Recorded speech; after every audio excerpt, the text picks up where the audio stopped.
Assalamualaikum warahmatullahi wabarakatuh. Edisi apa yang akan kita bahas malam hari ini?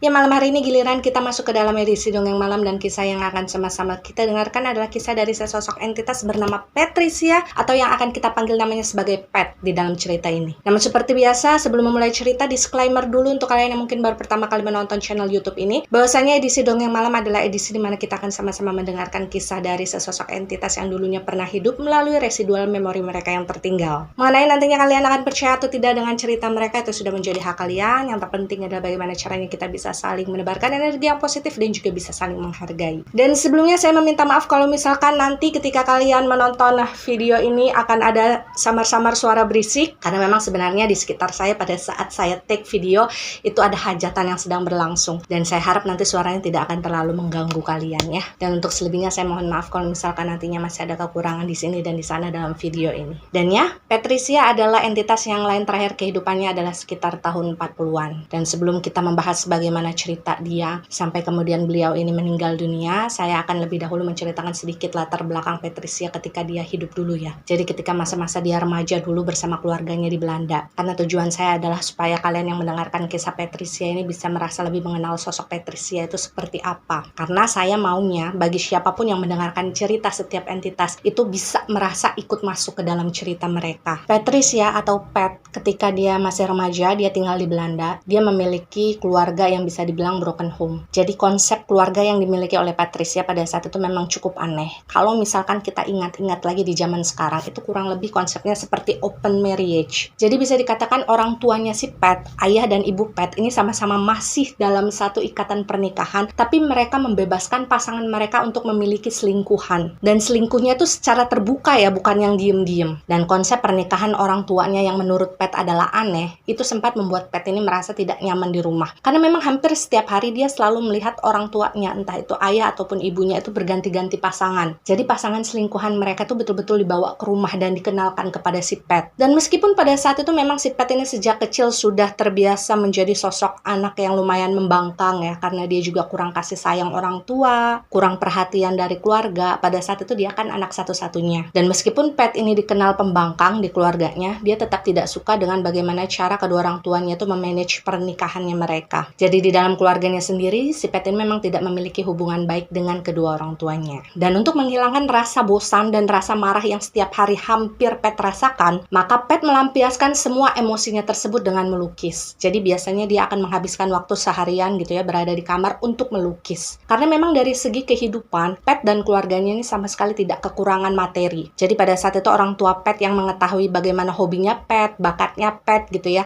selalu memberikan dukungan secara materi, dibelikan cat minyak, dibelikan kanvas, pokoknya segala sesuatu yang memang mendukung hobinya Pat. Dan kalau kalian bertanya-tanya apakah di tahun segitu sudah ada cat minyak dan kanvas, jawabannya sudah. Saya tidak tahu apakah konsepnya memang sudah dimiliki oleh orang kebanyakan atau memang hanya orang-orang tertentu saja yang bisa memiliki, tapi yang jelas memang dalam residual memorinya si Pat, dia betul-betul memiliki perlengkapan melukis dengan cukup lengkap. Dan karena memang si Pat ini pada akhirnya jadi rajin melukis, dia bisa mempelajari beberapa teknik unik dalam melukis. Pada akhirnya Pat ini di usianya yang ke-15 tahun, salah satu lukisannya berhasil menembus salah satu galeri yang ada di Belanda. Dan karena hal tersebut, pada akhirnya nama Pat ini sudah mulai dikenal sebagai salah seorang pelukis muda. Dan kalian jangan salah, di usia Pat yang masih sangat belia waktu itu, dia sudah bisa menghasilkan uang sendiri dari hasil karyanya dia. Jadi memang karya-karya buatannya Pat ini sudah banyak diperjualbelikan oleh kalangan-kalangan tertentu. Karena memang Pat ini tidak menjual karyanya secara sembarangan, tapi melalui galeri yang sudah ada pada tahun tersebut. Tapi ada satu hal yang perlu digarisbawahi adalah Pat ini bukan tipe-tipe seniman yang bisa dipaksa untuk menghasilkan sebuah karya. Jadi maksudnya Pat ini hanya ingin melukis ketika dia memang sedang ingin mood melukis. Jadi Pat ini bukan tipe-tipe seniman yang bisa dipaksa untuk melakukan sesuatu hanya demi uang. Dan di dalam usianya yang masih sangat belia, Pat sudah memiliki kestabilan secara ekonomi sendiri ya. Dia sudah mandiri secara finansial. Dan kebetulan memang meskipun orang tuanya adalah orang tua toksik pada pada saat itu. Tapi ayah dan ibunya Pat ini tidak pernah meminta sesuatu yang bukan menjadi haknya mereka. Jadi uangnya Pat, ya Pat sendiri yang memegang. Dan karena pada saat itu kehidupan Pat ini bisa dibilang sangat kesepian ya. Dia jauh dari orang tua, dia tidak punya saudara. Pada akhirnya Pat ini jatuhlah ke dalam dunia alkohol dan dia menjadi seorang perokok yang berat. Jadi pada saat usianya masih belasan tahun, dia tuh sudah menjadi seorang perokok berat. Dan kalian bayangkan saja dalam residual memorinya Pat, setiap kali dia menghabiskan waktu untuk melukis di dalam ruangannya, itu visualisasinya Pat akan selalu memegang cerutu atau gelas berisi whisky, berisi alkohol gitu ya, di tangan kirinya. Sementara di tangan kanannya itu dia akan melukis menggunakan kuas. Dan di usianya yang sekitar 16-17 tahun, Pat ini memutuskan untuk keluar dari rumah orang tuanya. Karena dia sudah tidak tahan lagi dengan konsep pernikahan yang dianut oleh ayah dan ibunya. Pada saat itu Pat memutuskan untuk menyewa sebuah studio kecil, jadi kayak ruangan kecil ya. Mungkin kalau sekarang sebutannya adalah semacam kos-kosan gitulah. Dan Pat ini menggunakan uang pribadinya untuk menyewa tempat tersebut. Jadi tempat tersebut benar-benar disulap oleh si Pat ini menjadi seperti sebuah studio mini, tempat dia kemudian menghabiskan waktu untuk melukis. Dan kalau misalkan dia ngantuk, pengen tidur, dia hanya menyediakan sebuah kasur kecil aja di pojok ruangan. Dan dalam kehidupannya yang mandiri pada saat itu, berjarak sekitar 1 tahun kemudian, Pat ini kemudian bertemu dengan seorang pria yang usianya sudah sangat matang. Jadi usianya tuh sudah hampir sama dengan usia ayahnya Pat. Mungkin kalau zaman sekarang disebutnya kayak semacam sugar daddy lah. Dan pada saat itu entah kenapa Pat merasa tertarik saja untuk memiliki hubungan dengan seseorang yang usianya jauh lebih matang. Karena di satu sisi ketika dia kecil sampai dia kemudian remaja, Pat ini kehilangan sosok atau figur seorang ayah. Dia rindu akan kasih sayang seseorang pria yang jauh lebih dewasa dari dia. Itulah yang kemudian membuat si Pat ini pada akhirnya memutuskan untuk mau memiliki hubungan dengan laki-laki tersebut.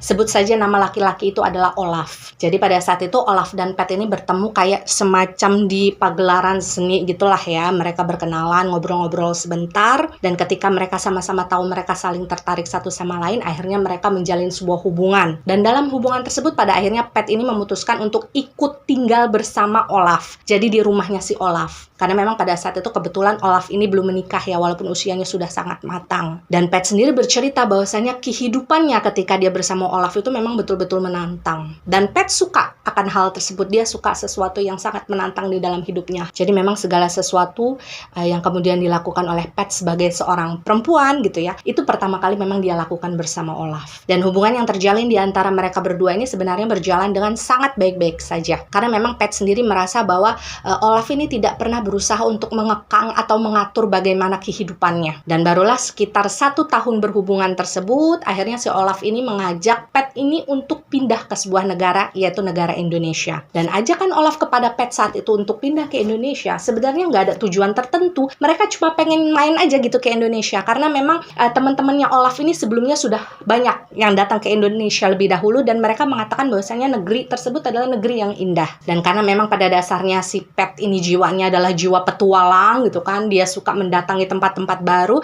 Pada akhirnya si Pat ini langsung menyetujui ajakan Olaf dan mereka berdua sama-sama pergi ke Indonesia dan tinggal di sana. Dan awalnya mereka sama sekali tidak memiliki rencana untuk menetap di Indonesia. Jadi awalnya tuh mereka cuma berencana kayak datang sekitar sebulan atau 2 bulan lah gitu ya. Kemudian mereka akan kembali lagi ke Belanda. Tapi entah kenapa pada saat itu kata Pat, dia dan Olaf ini sama-sama setuju bahwasanya mereka merasa betah di negeri tersebut, di negeri Indonesia. Hingga pada akhirnya si Olaf ini membeli sebuah rumah dan mereka tinggal cukup lama di Indonesia. Dan ketika Pat ini sampai di Indonesia, dia tinggal di Indonesia, Pat bilang dia sebenarnya sama sekali tidak tahu menahu mengenai masalah penjajahan atau perebutan kekuasaan, segala sesuatunya. Karena yang pada saat itu Pat tahu hanyalah Indonesia adalah negeri yang sebenarnya indah, tapi memang cukup tertinggal. Meskipun memang dia sering melihat ada beberapa tentara yang mondar-mandir di jalan membawa senjata, tapi waktu itu Pat berpikirnya bahwasanya itu adalah sesuatu yang wajar di sebuah negara. Jadi kayak semacam ya gerakan militer doang lah untuk mengamankan daerah. Tapi terlepas dari penilaian Pat yang waktu itu berpikir bahwasanya Indonesia adalah negeri yang cukup tertinggal kalau misalkan dibandingkan dengan negara dia Belanda, tapi pada saat itu Pat tetap merasa senang tinggal di sini karena menurut dia pemandangan yang dimiliki oleh negeri Indonesia itu sangat indah. Dan dari pemandangan-pemandangan itulah yang kemudian dijadikan Pat sebagai objek lukisannya. Jadi dia mendapatkan banyak inspirasi nih ketika dia sedang berada di Indonesia. Tapi setelah berjalan sekitar 2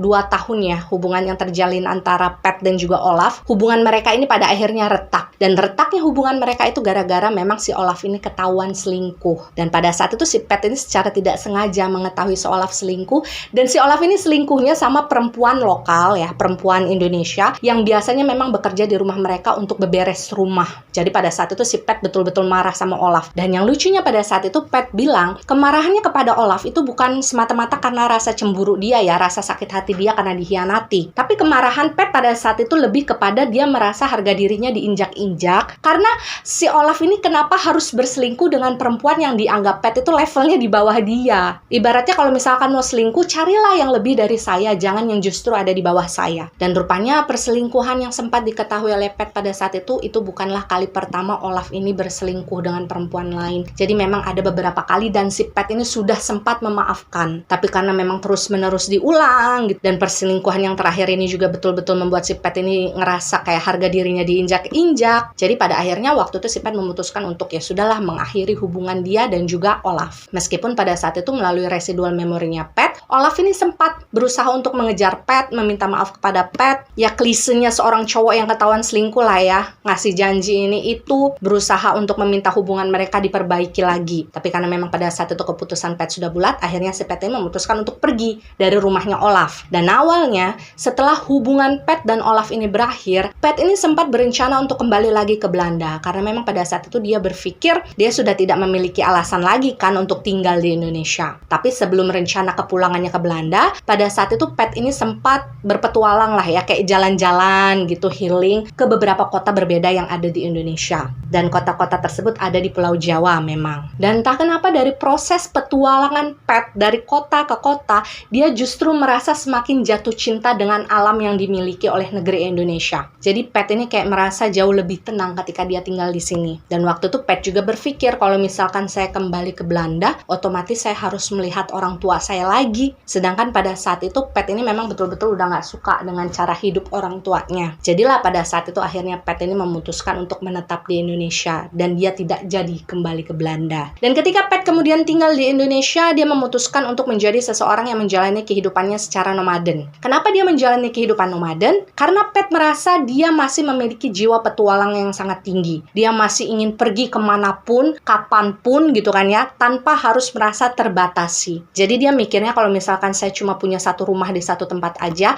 kan kalau misalkan sering saya tinggal-tinggal nanti kasihan rumahnya kosong terus. Jadi bukan karena si Pat ini kekurangan uang ya, sama sekali enggak. Karena memang selama dia berpacaran dengan si Olaf, itu karir dia sebagai pelukis justru semakin bersinar. Jadi sebenarnya si Pat ini juga memiliki hutang budi ya kepada Olaf, karena ketika mereka bersama, Olaf ini banyak memperkenalkan Pat dengan lingkaran-lingkaran orang-orang penting yang berkeluarga negaraan Belanda gitulah, yang memang mereka ini menyukai seni dan pada akhirnya menyukai apa yang dilukis oleh Pat. Jadi ketika dia berhubungan dengan Olaf, Pat ini sempat beberapa kali membuat lukisan yang kemudian dia jual kepada orang-orang Belanda. Dan lukisan Pat pada saat itu dihargai cukup lumayan gitu, jadi bukan lukisan yang ece-ece. Dan setelah kemudian dia pun berpisah dari Olaf, tentu saja uang yang dimiliki oleh si Pat itu masih cukup banyak. Jadi ibaratnya kalau dia mau beli rumah dimanapun yang dia mau, di tahun tersebut dia masih sangat mampu. Tapi karena memang pada akhirnya Pat memutuskan untuk hidup sebagai seseorang yang nomaden, pada akhirnya Pat ini setiap kali dia pergi dari kota ke kota yang berbeda, dia akan menghabiskan malamnya untuk tidur gitulah ya. Itu di sebuah penginapan sederhana atau menginap di rumah warga yang memang pada saat itu bersedia dibayar satu kamarnya untuk ditempati oleh si Pat. Karena biasanya di satu kota ketika si Pat ini berpetualang, dia akan menghabiskan waktu sekitar seminggu atau 10 harian lah. Dan selama itulah dia akan menyewa kamar yang akan dia tempati. Dan sebenarnya cara hidup Pat juga sangat sederhana. Bahkan ketika dia pindah ke Indonesia, kemudian dia menjadi seorang nomaden, dia tidak memiliki banyak pakaian. Jadi dia benar-benar hanya membawa kayak semacam satu buntelan aja kemanapun dia pergi, yang isinya paling hanya sekitar 3-4 helai pakaian. Dan pakaian dia tuh selalu cuci pakai begitu terus. Begitu juga untuk makan. Pat bukan tipe-tipe bule yang makannya banyak tingkah. Jadi apapun akan dia makan. Jadi ketika dia lapar misalkan ya, Pat ini akan berjalan kaki menuju ke pasar yang ada di sekitar tempat dia tinggal. Atau misalkan Pat sedang beruntung ya, ketika dia sedang menyewa sebuah kamar di mana si pemilik rumah dari kamar yang disewa disewa oleh Pet itu akan memberikan fasilitas plus makan gitu. Jadi Pet ini terima beres aja. Makanan sudah disiapin dari mulai sarapan, makan siang, sampai makan malam. Meskipun pada saat itu yang disajikan ya hal-hal sederhana juga, bukan sesuatu yang mewah. Karena memang waktu itu Pet ini hidupnya sangat membaur dengan masyarakat. Segala sesuatu yang ada di dalam dirinya tuh nggak ada yang mahal, nggak ada yang fancy atau bagaimana. Hanya saja memang pada saat itu yang menjadi hal boros bagi si Pet adalah dua hal. Yang pertama adalah cerutu yang tidak pernah bisa dia berhenti hisap setiap harinya. Dan yang kedua adalah alkohol yang tidak pernah dia bisa berhenti minum setiap harinya. Jadi hanya dua hal tersebut aja yang secara keuangan cukup menguras kantongnya Pet. Sedikit membahas bagaimana gaya dan penampilan Pet yang cukup eksentrik sebenarnya ya. Ada satu hal yang cukup menarik dari sosok Pet. Karena Pet ini adalah tipe-tipe perempuan yang nggak terlalu ambil pusing dengan apa pendapat orang lain. Kalau misalkan menurut dia apa yang dia pakai, apa yang dia kenakan itu nyaman bagi dia, maka akan dia pakai. Pada saat itu rambutnya yang panjang juga jarang sekali dia sisir rapi. Jadi cuma dia cepol aja biasa, kemudian agak berantakan di bagian depannya. Dan satu hal yang sempat diceritakan oleh Pet adalah setiap kali dia sedang mood nih, lagi pengen ngelukis sesuatu gitu ya, dia akan mengurung diri di dalam kamar yang dia sewa, mungkin sekitar 3-4 harian, dan selama lukisan tersebut belum jadi, dia nggak akan keluar dari dalam kamarnya, kecuali untuk makan atau ke kamar mandi ya, buang air kecil atau apa. Jadi kalian bayangkan selama 3-4 hari tersebut, dia nggak akan mandi dan nggak akan ganti pakaian. Tapi entah kenapa meskipun Pet ini kesannya cuek dengan penampilan dia ya, yang saya rasakan dari sosok Pet ini adalah dia tipe perempuan yang nggak ngebosenin kalau kita pandang. Aura angkuhnya memang ada, tapi yang menjadi spesial dari sosok Pet adalah dia bukan tipe orang yang mau mendengarkan omongan orang lain yang sekiranya itu akan menyakitkan diri dia. Hingga kemudian berselang beberapa tahun, Pet sendiri tidak tahu ya secara spesifiknya berapa tahun gitu kan, tapi yang jelas ketika dia sudah berpisah dari Olaf, kemudian dia sudah menjalani petualangan yang cukup banyak dari kota ke kota, pada akhirnya Pet ini diundang ke salah satu kayak semacam pagelaran seni gitulah ya, yang acaranya diadakan oleh orang Belanda. Pada saat itu Pet ini diundang sebagai salah satu pengisi acara karena dia adalah seorang pelukis yang menitipkan hasil lukisannya di galeri tersebut. Jadi memang mau nggak mau si Pet ini harus datang ke sana memenuhi undangan. Dan ketika Pet datang pada undangan tersebut, Pet ini akhirnya bertemu dengan seorang pria. Lagi-lagi pria yang usianya cukup matang, tapi kali itu memang sepertinya secara penampilan pria tersebut bisa dibilang awet muda. Jadi baby face lah. Kalau secara usia sih sebenarnya kata Pet nggak terlalu jauh dari si Olaf. Dan kita sebut saja nama pria tersebut adalah Budi. Jadi memang ketika mereka berdua ini bertemu secara tidak sengaja di sana, Budi ini hampir bisa memiliki lukisan yang pada saat itu dititipkan oleh Pet di galeri tersebut. Jadi kayak semacam acara lelang-lelang gitulah. Budi ini hampir bisa mendapatkan, tapi kemudian di detik-detik terakhir ada seseorang yang nikung. Tapi justru karena tikungan tersebutlah, kegagalan Budi tersebutlah yang pada akhirnya membuat si Pet ini kayak ngerasa kasihan gitu kan. Pada akhirnya si Pet ini menemui Budi kayak semacam ingin mengucapkan apa ya, oh I'm so sorry gitulah ya. Tapi siapa duga dari ucapan tersebut pada akhirnya mereka berdua ini jadi ngobrol lebih banyak lagi. Pet bilang ketika dia pertama kali bertemu dengan Budi, entah mengapa dia merasa bahwa Budi ini adalah sosok laki-laki yang memiliki karisma tertentu yang belum pernah dia lihat sebelumnya. Jadi ketika dia ngobrol banyak dengan Budi gitu ya, dia ini ngerasa wawasan Budi ini luas. Budi ini adalah orang pintar. Budi ini adalah sosok yang bisa membuat lawan bicaranya tuh kayak pengen ngobrol lebih dalam lagi dengan dia, pengen mengenal dia lagi lebih jauh. Dan waktu itu itulah yang terjadi sama si Pet. Jadi ujung-ujungnya si Pet ini sendiri yang kayak ngerasa penasaran sama si Budi. Dan pada saat itu Gayung bersambut. Ternyata memang rasa penasarannya si Pet terhadap diri Budi disambut oleh Budi. Waktu itu banyak hal lah yang ditanyakan oleh Budi kepada Pet, dari mulai hobinya Pet apa, kemudian pekerjaan Pet selain melukis itu apa, dan yang terakhir adalah si Pet ini tinggal di mana. Dan waktu itu Pet menjawab dengan jujur kan, saya tinggal secara nomaden. Dan kebetulan pada saat itu Pet ini sedang tinggal di sebuah kamar penginapan yang letaknya memang tidak terlalu jauh dari bangunan galeri tempat di mana mereka bertemu. Dan sejak di hari itulah hubungan yang terjalin di antara Budi dan Pet ini berjalan cukup lancar ya. Beberapa kali Budi juga sempat bermain di penginapan tempat di mana Pet ini tinggal sementara. Budi juga sering mengajak Pet ngobrol, sering mengajak Pet ini keluar untuk makan. Dan ya kalian tahulah ya yang namanya laki-laki dan perempuan yang sama-sama sudah dewasa pada saat itu, ketika mereka berduaan aja gitu apa yang terjadi kemudian. Jadi meskipun pada saat itu memang tidak ada ucapan secara resmi di antara Budi dan si Pet, tapi mereka ini kayak ya sama-sama saling tahu aja lah kalau misalkan pada saat itu mereka ini memiliki sebuah hubungan yang spesial, hubungan asmara. Dan yang perlu digarisbawahi di sini adalah perasaan Pat kepada Budi itu adalah betul-betul perasaan jatuh cinta yang sebenar-benarnya. Pat sendiri bahkan mengaku bahwasanya dia belum pernah mencintai seorang pria seperti dia mencintai Budi. Karena memang melalui residual memorinya si Pat ya, Budi ini memperlihatkan diri sebagai sosok laki-laki yang soft spoken, kemudian love language-nya itu kayak physical touch, dia suka memberikan kejutan-kejutan kecil kepada Pat, dia sering memanjakan Pat, terlihat dewasa dan bijak dalam segala hal. Jadi hal tersebut yang memang betul-betul pada akhirnya membuat Pat ini bucin sama si Budi. Dan saking cintanya Pat kepada si Budi, waktu itu si Pat ini sampai tetap tidak ingin mengakhiri hubungannya dengan pria tersebut meskipun waktu itu Budi sudah jujur kepada Pat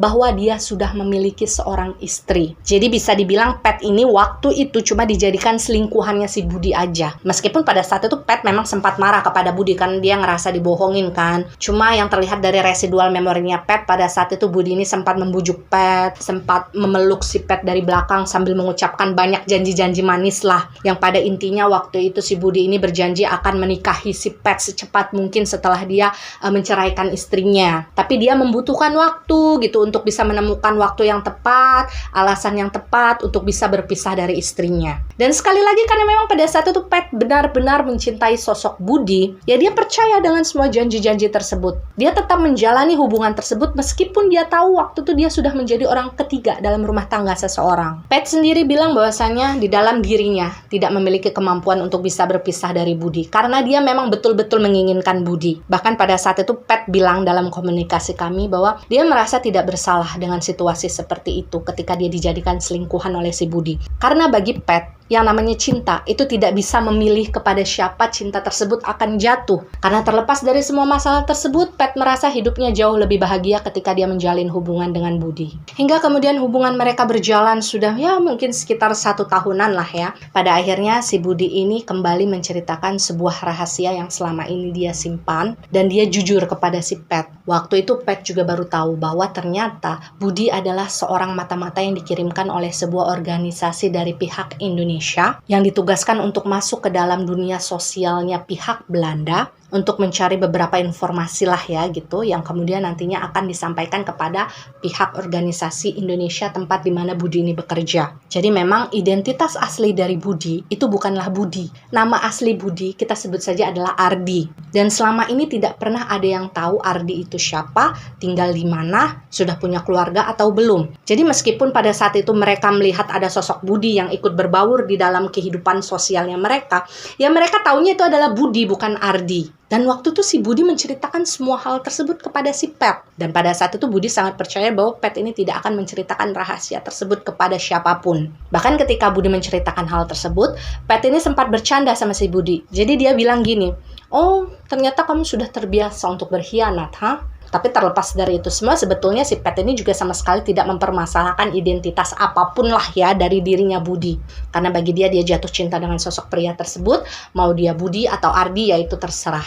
Dan Pat juga pada saat itu tidak memiliki niat apapun untuk mengadukan rahasia Budi tadi kepada orang-orang Belanda. Karena bagi Pat, meskipun pada saat itu dia juga orang Belanda, dan orang-orang yang sedang dikhianati oleh si Budi adalah orang Belanda juga, yaitu bukan urusannya si Pat. Jadi kayak ya udahlah hidup masing-masing aja. Apalagi pada saat itu Budi ini sudah sempat memberikan sebuah rumah untuk Pat. Jadi di rumah itulah mereka kemudian tinggal bersama berdua. Jadi mungkin karena hal tersebutlah Budi merasa bahwa ya sudah Pat sudah terikat dengan dia dan Pat juga merasa bahwasanya ya dia sudah terikat sama Budi. Tinggal nunggu waktu aja nih si Budi menepati janjinya untuk menikahi Pat. Dan Pat sendiri menjelaskan bahwa dia bukan tipe-tipe perempuan yang suka menagih janji dari seseorang. Jadi pada saat itu meskipun sudah lama sekali Budi pernah berjanji ingin menikahi Pat, tapi belum juga diwujudkan, Pat ini sama sekali tidak memiliki rencana untuk menagih janji tersebut dalam waktu dekat. Karena bagi Pat ya sudahlah kita menjalani hobi kita masing-masing dulu aja. Yang terpenting bagi Pat adalah setiap hari dia bisa melihat Budi dan begitu juga sebaliknya. Bahkan pada saat itu Pat ini sangat membebaskan kehidupannya Budi loh. Misalkan di satu waktu Budi berpamitan kepada si Pat untuk pulang sebentar ke rumah istri sahnya gitu kan ya, menginap beberapa hari di sana. Pat ini mengizinkan. Bahkan dalam residual memorinya Pat, setiap kali Budi ini berpamitan untuk pulang ke rumah istrinya, mereka akan saling berpelukan dengan mesra. Karena waktu itu Pat sudah merasa yakin bahwa sebenarnya pemenang di dalam hatinya Budi itu adalah Pat, bukan istrinya si Budi. Jadi kayak ya udahlah, santai aja. Pat bercerita dalam 1 minggu biasanya memang Budi ini akan pulang ke rumah istri sahnya itu sekitar 2 kali lah ya. Dan kalau misalkan pulang menginapnya paling sekitar 1 hari, paling lama 2 hari. Dan baru sisanya si Budi ini akan kembali lagi ke rumah yang ditempati bersama dengan Pat. Dan biasanya ketika Budi sedang tidak ada di rumah, Pat ini akan menghabiskan waktunya untuk membuat sebuah lukisan. Ya biasalah, sambil megang cerutu, sambil minum alkohol gitu kan, dengan tangan yang sebelahnya itu membuat lukisan di atas kanvas. Jadi kalian di sini bisa paham ya, bahkan sampai di detik itu Pat masih menghasilkan uang dari keahliannya dia sendiri. Dan dalam hubungan mereka, saya nggak tahu apakah Pat ini merasa atau tidak ketika dia sebenarnya sedang dimanfaatkan oleh Budi. Karena memang ada beberapa momen ketika Budi ini meminta uang kepada Pat dengan alasan dia harus memberikan jatah kepada istrinya, sementara gaji yang seharusnya dia dapatkan itu belum turun. Dan tanpa mengeluh sama sekali, Pat akan langsung memberikan uang yang diminta oleh Budi, yang akan dia berikan kepada istrinya, yang konon katanya Budi hanya meminjam tapi tidak pernah dikembalikan. Dan Pat tidak pernah mempermasalahkan hal tersebut, karena bagi dia, Budi adalah kekasihnya dia dan dia cinta kepada Budi. Apa yang dia miliki pada saat itu juga miliknya Budi. Dan asal kalian tahu, pada saat itu Pat sempat beberapa kali bertemu secara langsung dengan istrinya si Budi. Jadi misalkan ada sebuah undangan gitu kan ya. Karena memang Pat ini adalah seorang pekerja seni yang sudah cukup dikenal pada saat itu.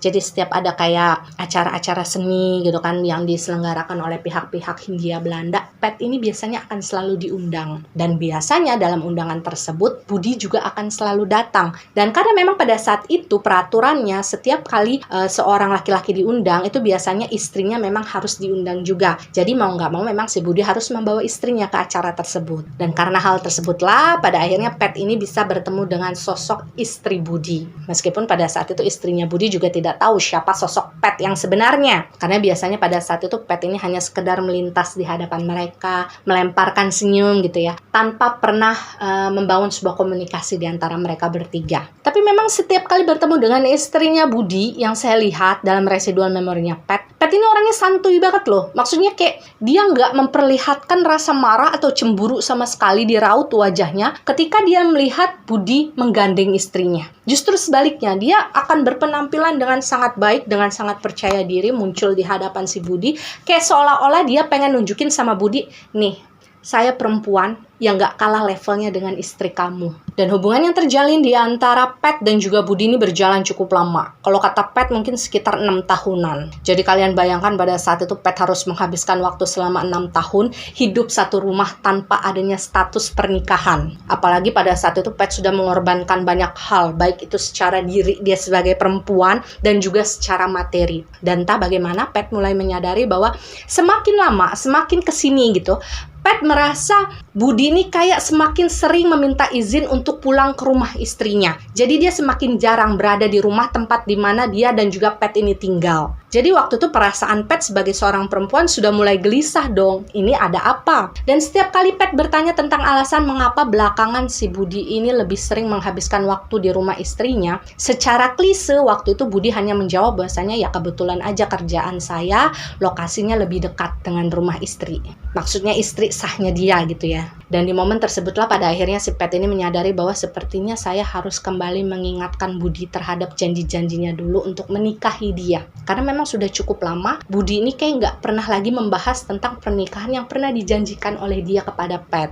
Pat mengaku bahwa dia sudah sampai di titik di mana dia sudah merasa lelah untuk selalu dijadikan sebagai perempuan simpanan. Karena sebagai seorang perempuan, Pat juga memiliki sebuah mimpi besar untuk dijadikan sebagai seorang istri, sebagai seorang ibu dari anak-anaknya dia.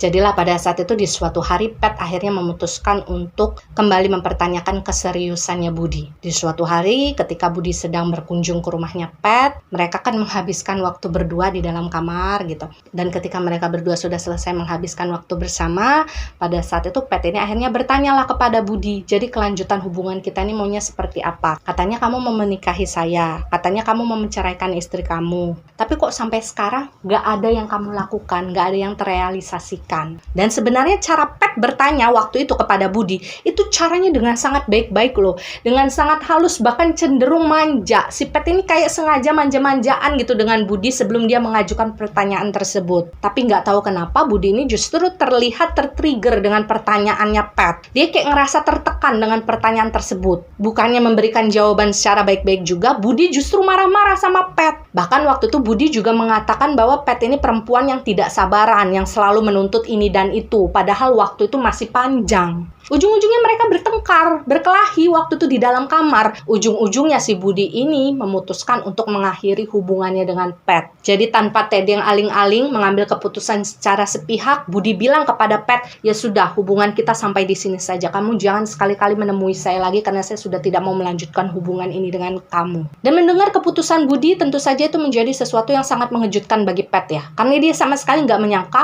pertanyaannya tadi justru menimbulkan sesuatu yang berakibat fatal terhadap hubungan mereka. Dan sekali lagi ya, karena saking sayangnya Pet kepada Budi, Pet ini sempat sampai minta maaf sama si Budi supaya Budi ini bisa menarik omongannya lagi gitu. Karena Pet tidak mau berpisah dengan Budi. Tapi waktu itu Budi tidak menggubris, dia tetap kepada keputusannya dan tetap ingin mengakhiri hubungannya dengan Pet. Dan sebelum Budi meninggalkan rumah tersebut, Budi bahkan sempat bilang kepada Pet bahwa rumah itu boleh dimiliki oleh Pet. Dengan satu syarat bahwa di masa depan Pet tidak boleh lagi berusaha untuk menemui Budi dalam kondisi apapun. Jadi ibaratnya rumah yang selama ini mereka tinggali bersama, itu diberikan oleh Budi kepada Pet. Sebagai imbalan karena selama ini Pet sudah mau menemani Budi selama bertahun-tahun. Dan saya juga nggak tahu ya, apakah tujuan Budi menyerahkan rumah tersebut sebagai imbalan dari kebersamaan mereka selama ini adalah sesuatu yang tulus atau sebagai sesuatu yang sebenarnya berusaha untuk merendahkan harga diri Pet sebagai perempuan. Tapi yang jelas memang dari omongan itu Pet merasa harga dirinya tuh seperti diinjak-injak oleh Budi. Jadi bukannya merasa senang karena sudah diberikan rumah tersebut, Pet ini justru merasa semakin marah. Dan ada satu momen di dalam residual memorinya Pet yang menggambarkan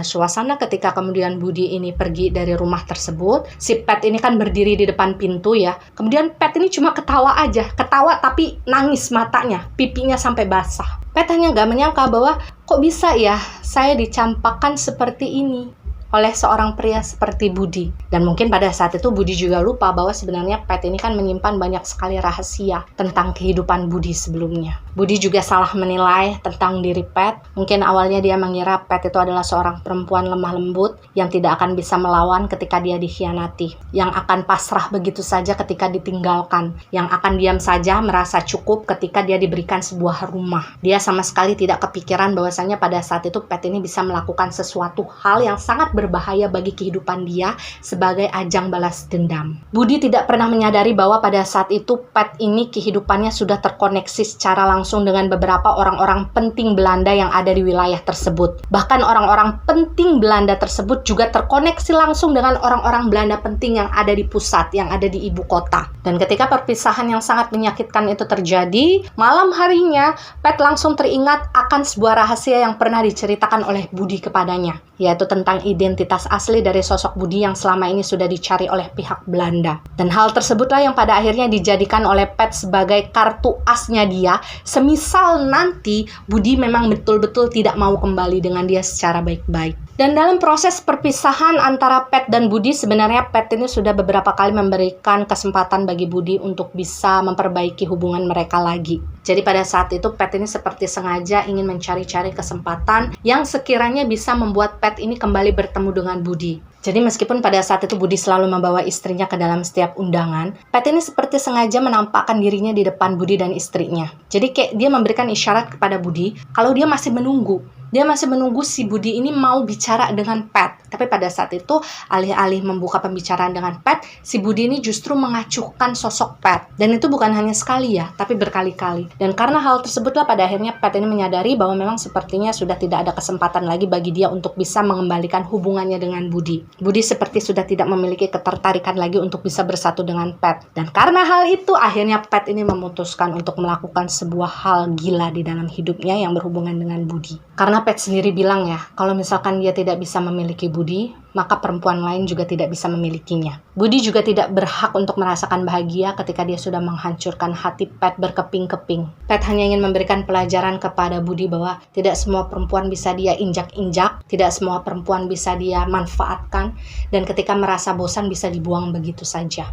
Pat sama sekali tidak merasa takut dengan apa yang akan dia lakukan nanti. Apalagi ketika dia hidup dulu, Pat memang tidak memiliki agama. Dia tidak memiliki kepercayaan terhadap adanya Tuhan. Jadi pada saat itu dia memang betul-betul tidak merasa takut akan dosa dari apa yang dia lakukan. Pat adalah tipe-tipe perempuan yang sangat mempertahankan perasaannya. Jadi ketika dia sedang merasa jatuh cinta dengan seseorang, maka cinta dia itu akan dia bawa sampai mati. Tapi sebaliknya, jika kemudian Pat ini merasa disakiti oleh seseorang, maka dia akan membalas orang tersebut dengan cara yang lebih menyakitkan lagi. Dan singkat cerita, di suatu hari yang sudah Pat tentukan, akhirnya Pat ini memutuskan untuk bertemu dengan seorang pria Belanda yang pada saat itu memang memiliki koneksi dengan pemerintahan Belanda pusat yang ada di ibu kota. Pat sangat mengenal orang tersebut karena memang orang tersebut sering membeli hasil lukisan yang dibuat oleh Pat sebelumnya. Jadi pada saat itu memang Pat ini diterima dengan baik, mereka akhirnya bicara di dalam satu ruangan. Pada saat itulah akhirnya Pat ini menceritakan segala sesuatu yang dia ketahui dari sosok Budi. Pat menceritakan tanpa terkecuali tentang identitas aslinya Budi yang merupakan seorang Ardi. Pada saat itu Pat juga menceritakan di mana Ardi ini tinggal, siapa istrinya, pokoknya segala sesuatu informasi yang sebenarnya selama ini sudah berusaha dicari tahu oleh pihak Belanda. Dan sebenarnya informasi yang diberikan oleh Pat ini sempat tidak dipercayai oleh orang tadi ya, karena dia merasa bahwa Budi ini sudah cukup lama ikut bergaul dalam sosialisasi mereka. Mereka ini sudah cukup kenal lah sama Budi. Jadi rasanya kayak agak kurang bisa dipercaya aja kalau misalkan selama ini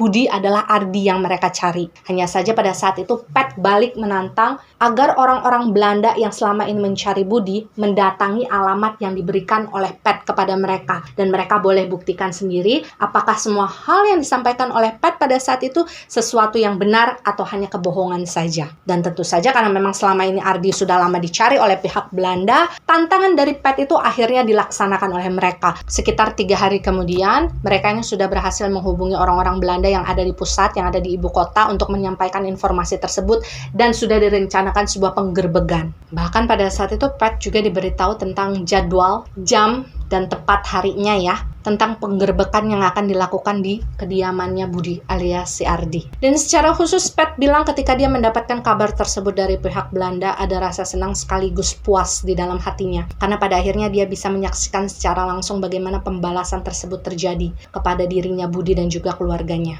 Jadi pada saat itu Pat sama sekali tidak menyia-nyiakan kesempatan. Di hari dan jam yang sudah diinformasikan oleh teman Belandanya tadi, akhirnya Pat ini secara diam-diam ikut datang ke wilayah tempat di mana Budi itu tinggal. Jadi posisinya pada saat itu ini adalah rumah si Budi, ini jalan, dan di seberang jalan itu kayak ada pepohonan-pepohonan gitu ya. Nah, Pat ini bersembunyi di antara pepohonan-pepohonan tersebut. Dan dari posisi dia berdiri waktu itu, Pat bisa melihat dengan jelas bagaimana situasi dari rumah Budi berada. Dan ketika Pat berada di sana, mungkin sekitar 15 kemudian, barulah Pat ini melihat ada beberapa truk militer yang kemudian datang dan juga berhenti persis di depan rumah Budi. Dan saat itu suasana langsung chaos ya. Orang-orang berpakaian militer langsung turun dari truk mereka mendobrak rumah Budi, mengeluarkan Budi dan juga istrinya secara paksa. Pat juga tidak tahu apa yang kemudian dilakukan oleh pihak Belanda waktu itu untuk memaksa Budi dan istrinya sampai mereka ini bisa keluar dari rumah. Hanya saja pada saat itu memang yang disaksikan oleh Pat sambil merokok gitu ya. Jadi dia berdiri di bawah pohon sambil merokok menyaksikan kejadian yang ada di depannya. Pat melihat memang Budi dan istrinya sempat dipukuli, sempat ditendang karena mereka ini melawan. Hingga puncaknya ketika mereka ini sedang berusaha untuk diikat tangannya di belakang punggung, Budi ini berusaha untuk melarikan diri. Dan karena Budi berusaha untuk melarikan diri bersama istrinya, pada akhirnya pihak Belanda yang pada saat itu memang membawa persenjataan lengkap, secara terpaksa harus menembakkan senapan mereka kepada Budi dan juga istrinya.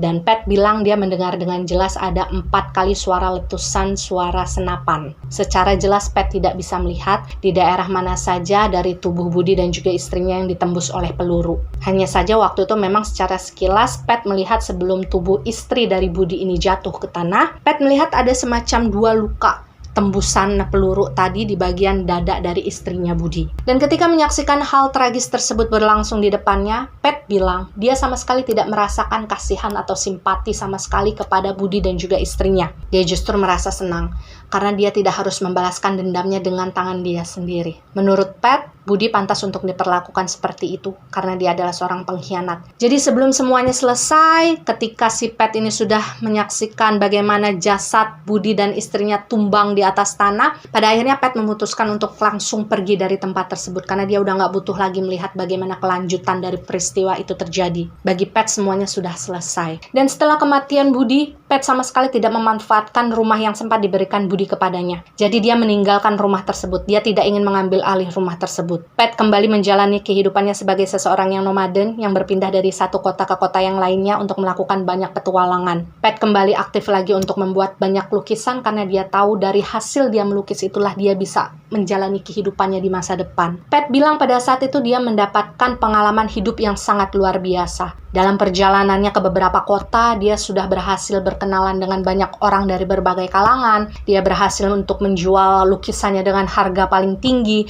Dia sudah berhasil memasukkan lukisannya ke galeri-galeri yang ternama. Dia bahkan sudah mencoba beberapa jenis alkohol yang menurut dia pada saat itu harganya sangat mahal. Jadi pada saat itu Pat merasa dia sudah tidak memiliki tujuan lain di dalam kehidupannya yang belum dia capai. Semua goalsnya sudah berhasil dia raih. Dan bisa dibilang pada saat itu Pat sudah berada di satu titik di mana dia sudah merasa jenuh dengan kehidupan dia sendiri. 5 tahun berselang setelah kematian Budi, waktu itu posisinya Pat ini sedang berpetualang ke sebuah kota yang dikelilingi dengan bukit-bukit yang indah. Pada saat itu Pat juga sempat melukis pemandangan dari bukit-bukit tersebut di pagi harinya, dan setelah merasa selesai dengan lukisannya tersebut, pada akhirnya Pat ini pulang ke penginapan tempat di mana dia tinggal sementara waktu. Dan sayangnya memang ketika Pat ini pulang ke dalam kamar penginapannya, waktu itu Pat memutuskan untuk mengakhiri hidupnya dengan cara gantung diri. Karena di satu sisi dia juga sudah merasa lelah untuk terus mabuk-mabukan, menjadi seorang perokok berat, badannya sendiri secara fisik, dia udah capek melakukan hal-hal tersebut, tapi secara otak dia nggak bisa memerintahkan tubuhnya untuk berhenti mengkonsumsi hal-hal itu. Dan dalam komunikasi kami, Pat menegaskan sekali lagi bahwa keputusannya untuk mengakhiri hidup sama sekali bukan karena alasan dia gagal move on dari si Budi.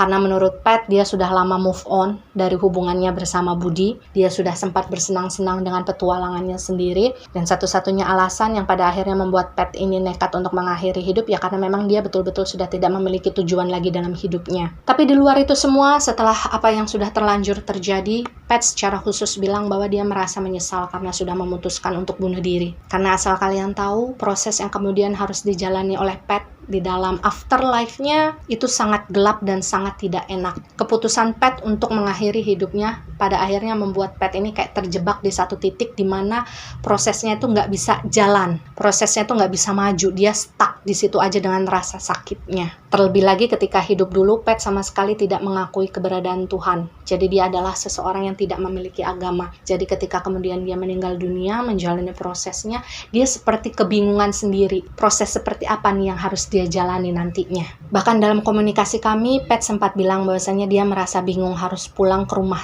Tuhan yang mana. Karena Pat sendiri merasa bahwa sepertinya tidak ada Tuhan yang mau mengakui keberadaan Pat, karena semasa hidup dulu Pat sama sekali tidak mau mengakui keberadaan Tuhan di dalam hidupnya. Dan ya demikianlah keseluruhan kisah dari sosok entitas bernama Patricia atau Pat. Ada beberapa poin pembelajaran yang sama-sama bisa kita ambil ya dari ceritanya Pat. Yang pertama adalah selalu saya bilang bahwa kita jangan pernah mencari alasan untuk membenarkan sebuah kesalahan yang kita perbuat. Dalam kasus Pat adalah dia tahu bahwa berselingkuh dengan suami orang itu adalah sesuatu yang salah, tapi dia masih beralibi untuk membenarkan tindakan tersebut dengan alasan bahwasanya yang namanya cinta tidak pernah bisa memilih kepada siapa nanti dia akan jatuh. Karena menurut saya, ini menurut saya pribadi ya, saya tidak mempermasalahkan semisal kalian memiliki pendapat yang berbeda. Karena menurut saya yang namanya cinta, kalau kita memaksakan sebuah cinta untuk dilakukan dalam pondasi yang sebenarnya sudah salah, maka cinta tersebut tidak akan bisa membawa kita kepada sebuah kebahagiaan. Dan ketika kita tidak bahagia ketika mencintai seseorang, kita merasa terus-menerus tertekan, kita terus-menerus merasa sedih, curiga bawaannya, itu bukan sesuatu yang disebut sebuah cinta.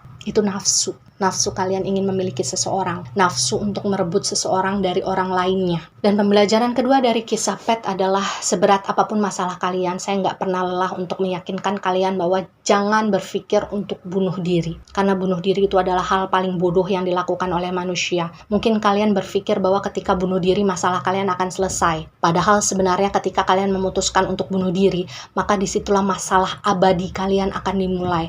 Proses kalian yang akan sangat menyakitkan, lama, dan gelap itu harus kalian jalani seumur hidup kalian sampai nanti akhirnya hari pembalasan tiba. Kalian harus tahu bahwa Tuhan sangat membenci orang-orang yang bunuh diri, terlepas dari agama apapun kalian yang mendengarkan cerita ini. Setiap manusia yang hidup itu pasti dikasih masalah. Nggak ada manusia yang hidup di atas muka bumi ini nggak punya masalah. Orang yang terlihat nggak punya masalah mungkin karena memang mereka sudah terbiasa untuk menghadapi masalah tersebut dan lama-kelamaan menjadi tangguh dengan masalah tersebut. Kalian nangis karena masalah tersebut boleh. Kalian ngajak orang berantem karena masalah tersebut boleh. Asal jangan bunuh diri. Karena kalian nggak akan bisa ngulang waktu lagi ketika kalian ngerasa menyesal setelah bunuh diri. Dan pembelajaran ketiga yang paling penting adalah selalu sertakan Tuhan dalam kehidupan kalian. Dimanapun kalian, apapun yang kalian lakukan. Karena seburuk-buruknya kita sebagai manusia, kalau di dalam hati kita ada Tuhan, setidaknya kita punya rem untuk melakukan sesuatu yang kira-kira baik ataupun tidak. Kita bisa memilah dan memilih. Dan sekali lagi saya mengatakan hal-hal ini bukan bermaksud untuk mengajari kalian, bukan bermaksud untuk menggurui kalian, tidak. Saya hanya ingin sharing. Dan saya senang semisal cerita-cerita para entitas yang sudah tiada, sesuatu yang mereka sesali ketika mereka hidup dulu, itu kita jadikan pembelajaran supaya kita tidak mengulangi kesalahan yang sama seperti yang mereka lakukan. Karena kita nggak pernah tahu kapan kita meninggal dunia, kapan usia kita selesai. Jadi kita harus benar-benar bisa mempersiapkan bekal kita sebelum kita dipanggil oleh Yang Maha Kuasa. Ya, percaya atau tidak itu adalah hak kalian sebagai penonton setia. Jika kalian percaya dengan cerita ini, maka jadikan cerita ini sebagai pembelajaran. Jika kalian tidak percaya dengan cerita ini, maka cukup jadikan cerita ini sebagai dongeng malam biasa. Terima kasih yang sudah nonton, terima kasih yang sudah subscribe. Jangan lupa di like, di komen, dan di share supaya teman-teman kalian bisa ikut menonton video ini. Dan mohon maaf jika misalkan nanti-nanti ada cerita yang mungkin menurut kalian kurang detail, kurang panjang. Karena percayalah guys, saya tidak pernah sengaja untuk memendekkan durasi sebuah video ataupun sengaja memperpanjang durasi sebuah video. Semuanya saya buat ya sesuai dengan kapasitas dari cerita itu masing-masing. Dan semisal saya memang masih belum bisa memuaskan seluruh pihak, saya meminta maaf yang sebesar-besarnya ya, karena kesempurnaan hanyalah milik Allah Subhanahu wa Ta'ala. Sampai jumpa di video-video berikutnya. Wassalamualaikum warahmatullahi wabarakatuh. Sehat selalu.